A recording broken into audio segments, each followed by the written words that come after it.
रुक गया था, क्योंकि ग्रेविटी टाइम को इम्पैक्ट करती है।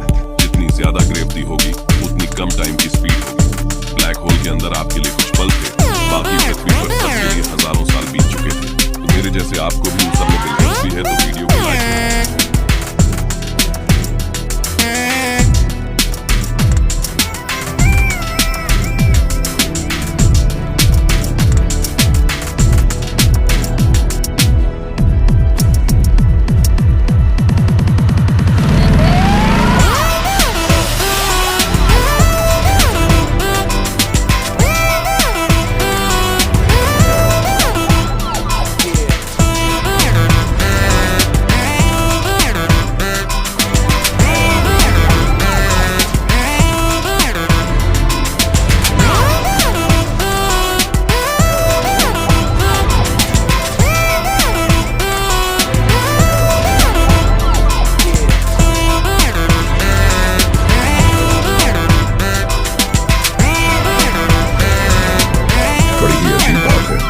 एवरेस्ट से कम ऊंचा होते हुए भी कैलाश पर्वत पर आज तक कोई चढ़ नहीं पाया है।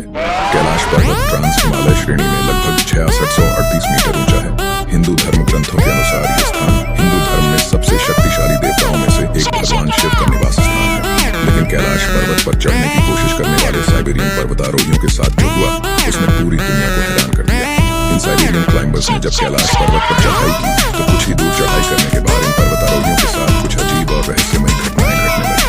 उनके बाल और नाखून बहुत तेजी से बढ़ने लगे और उन्हें बहुत ज्यादा थकावट महसूस होने लगी। उन्हें ऐसा महसूस होने लगा मानो कोई चीज उन्हें आगे बढ़ने से रोक रही है, जिसकी वजह से वो आगे चढ़ नहीं पाए और उन्हें वापस लौटना पड़ा।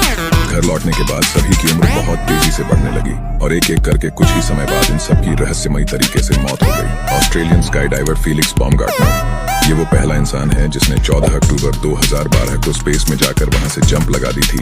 अब जैसे ही फीलिक्स जंप लगाते हैं तो इनके गिरने की स्पीड 1300 किलोमीटर प्रति घंटे तक पहुंच जाती है, यानी कि उस समय इन्होंने स्पीड ऑफ साउंड को भी पीछे छोड़ दिया था। जल्द ही हवा में गुलाटियां खाते हुए फीलिक्स पृथ्वी की एटमॉस्फेयर में एंटर कर जाते हैं। करीब 4 मिनट के अंदर फीलिक्स मैक्सिको डेजर्ट में सेफली उतर जाते हैं और वर्ल्ड रिकॉर्ड अपने नाम कर लेते हैं। ऐसे ही इंटरेस्टिंग साइंस फैक्ट्स के लिए फॉलो करना ना भूलें। यह है J1470।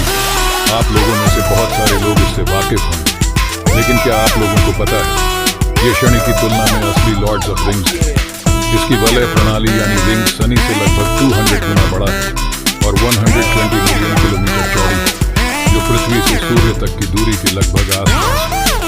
यदि शनि के छल्ले इतने विशाल होते तो वे रात में आसानी से दिखाई देते और चंद्रमा से कहीं अधिक बड़े दिखाई देते। वैज्ञानिकों ने पता लगाया है कि इसके वलय के बीच में एक ग्रह स्थित है जो मंगल से भी बड़ा है और आप लोगों को इन सब चीजों में